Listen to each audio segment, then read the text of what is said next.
So guys, update ko lang kayo. Alam nyo ba, tumawag sa akin yung mga nag-scam at nag-text kahapon since mukhang nakarating sa kanila yung video ko. Magandang araw mga kababayan. May mahalagang update po tayo tungkol sa viral na kwento ng isang credit card holder na umano'y na biktima ng isang travel card scam na nagkakahalaga ng 7,888 matapos kumalat ang kanyang video sa social media at marami ang nagbahagi ng kaparehong karanasan. May mga bagong pangyayari na nagbigay ng linaw sa naturang insidente. Narito ang pinakahuling update sa kasong ito. And ayon sa text, is ilalagay ko na lang dyan, i-post nyo na lang para mabasa nyo yung screenshot. Pero yun, pinapabutan nila yung message kasi sabi nila hindi raw sila scam, legit company daw sila. So, nag-message sa akin yung legal officer daw ng Concepts Unlimited.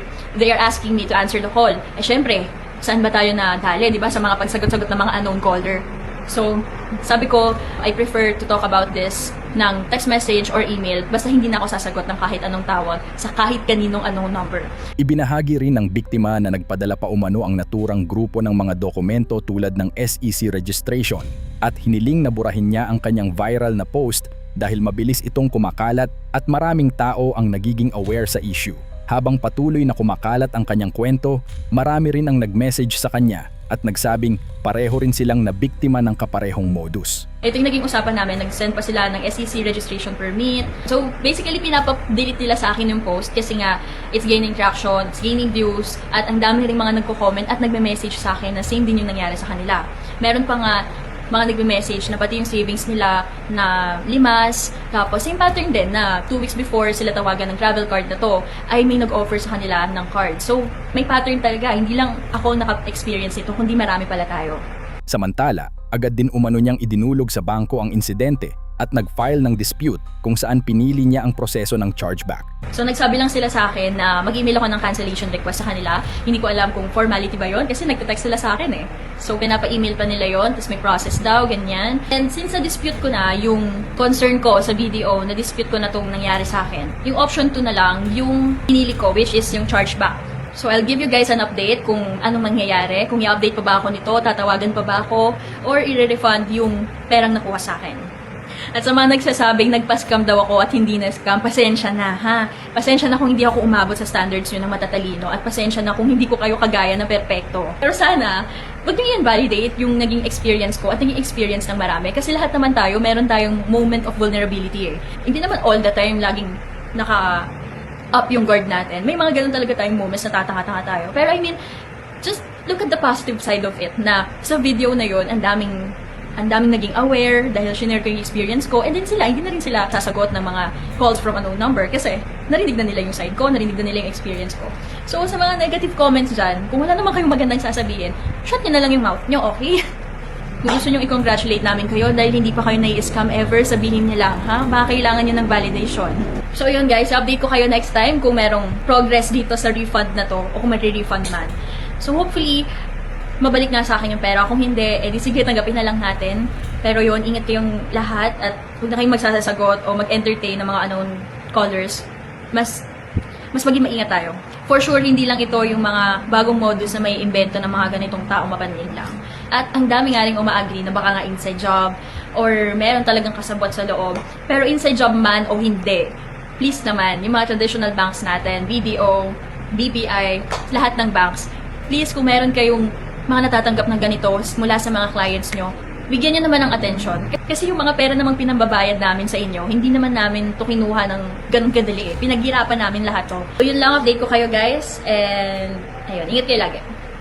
At sa pinakahuling update, sinabi ng biktima na nakatanggap siya ng mensahe mula sa bangko na naresolba na ang kanyang reklamo. Ayon sa bangko, ibinalik na umano ng merchant ang halagang 7,888 sa kanyang credit card account. Nang kanyang suriin ang kanyang account online, nakita niyang nabawas na nga ang halagang iyon sa kanyang outstanding balance na nangangahulugang naibalik na ang pera.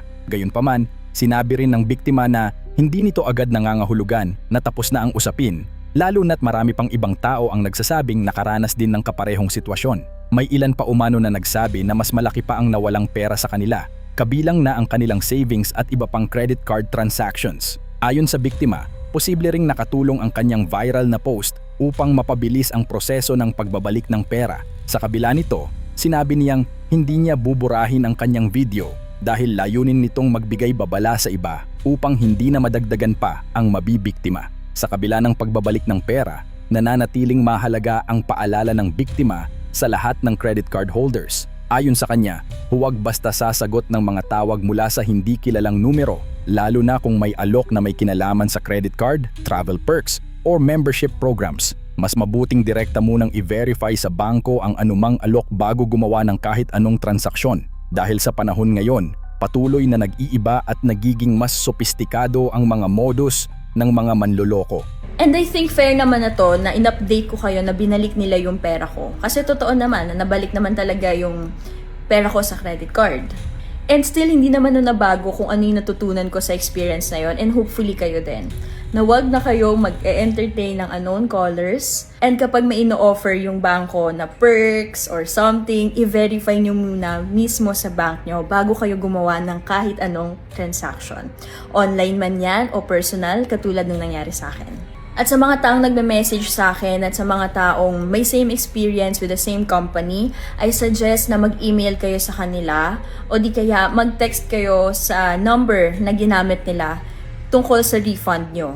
I don't know kung mag-work siya kasi yung sa akin wala pa namang ilang araw bago ko nagreklamo at dinispute ko, kaya siya mas mabilis. At wala na rin naman sigurong masama kung itatry nyo. Pero huwag kayong sasagot ng kahit na anong tawag at papanibagong transaction kayo. No, no, no. So yun lang guys, kahit na nabalik yung pera ko, mag-ingat pa rin kayo, extra careful, extra cautious. Kailangan maging alert tayo sa paligid natin, online man yan o personal. Kaya mga kababayan, maging mapanuri, maging alerto at huwag basta magtiwala upang hindi na madagdagan pa ang mga mabibiktima ng ganitong uri ng panlilinlang. Mag-ingat po tayong lahat.